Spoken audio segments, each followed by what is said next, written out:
Hi everyone, I'm Star, and this is the Horror Cat Super Show. And today we're going to be sinking our teeth into the latest holiday horror film by Eli Roth, Thanksgiving. This is going to be spoiler free, so let's talk turkey.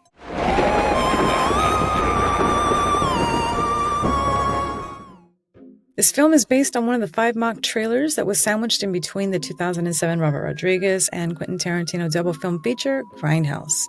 Eli Roth and Jeff Randell wrote the original mock Thanksgiving trailer, and 16 years later, they finally realized the $15 million full-length feature released by TriStar, and it's one that many of us have been waiting to see. Eli Roth is a horror director known for films like Hostel, Cabin Fever, and Green Inferno. He's sometimes hit or miss. Hostel was not one of my favorites, but I did enjoy Cabin Fever. He's just one of those directors that you never really know what you're going to get from him, and that being said, my expectations for this were extremely low.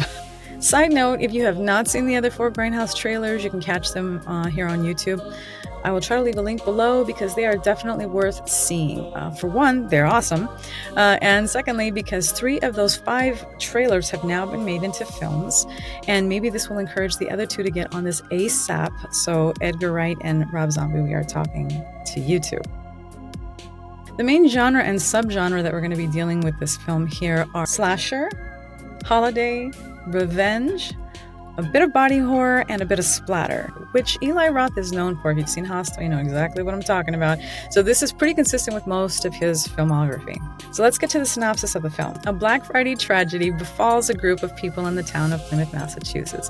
1 year later, an axe-wielding, Thanksgiving-inspired slasher comes to take revenge on those who he feels that are responsible for it. So I need some structure, guys, so I'm going to break this up into acts to make this a little bit easier to digest.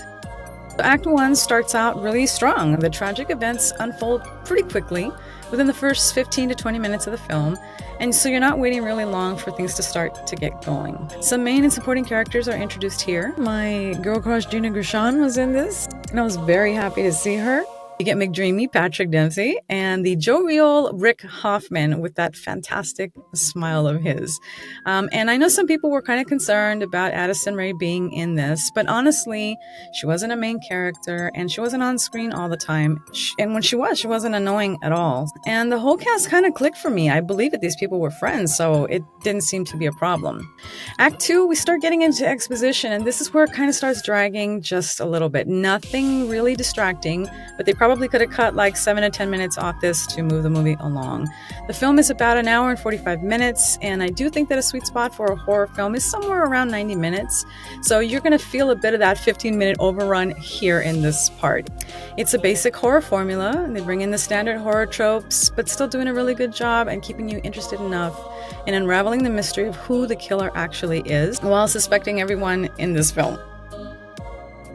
Act 3. The last act ramps up the gore pretty nicely, increasing the body count, obviously, and the creativity of the kills are pretty memorable. I think you're going to like these. Only complaint that I have here is that some of the editing kind of felt disjointed, almost like there may have been parts where they removed it or moved it around, or maybe the studio made changes or something like that. So it kind of felt bumpy here and there, but it never took me out of the film, so it really wasn't too bad.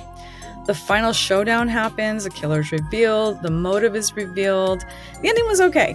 Some people might like it, some people might not. I had a few issues with it, but there's nothing that I want to mention here because it would give spoilers away. I may do like a quick rant and attach the video to this. So this is a rated R film, so there's the basics. I'm going to put it down here so YouTube doesn't get all upset for some of the words I'm going to say.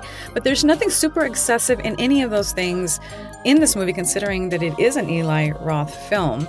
But this film really is more of like a whodunit. It's kind of a play it safe kind of horror film, and I kind of wasn't expecting that from him.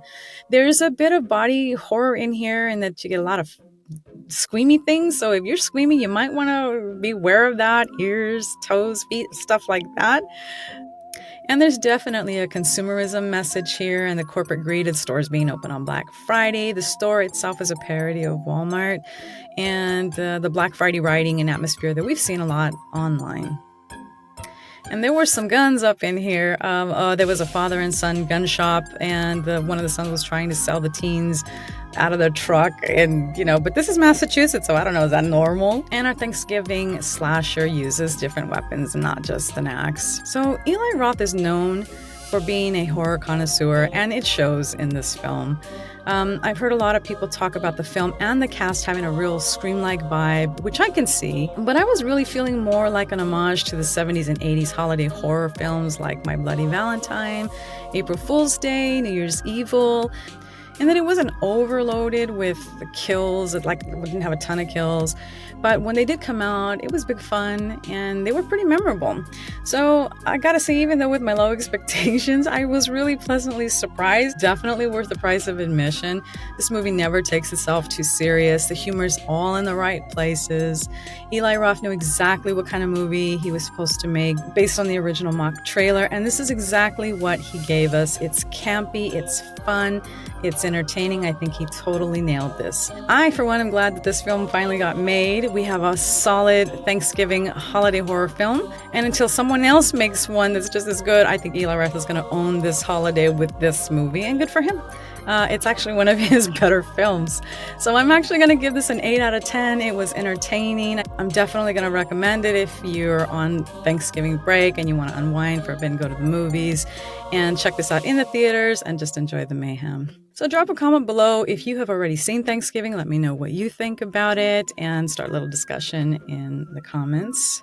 I hope you enjoyed this video. Remember, guys, to give it a thumbs up and share it with other horror cats in your life. Thank you for spending some time with me today. I am wishing you all a very happy, safe, and peaceful Thanksgiving. And thank you all for your support this year, our new channel, but we're growing, and that's all thanks to you. I'm Star from the Horror Cat Super Show. Thank you very much for watching. And until next time, shiver, scream, repeat. Bye.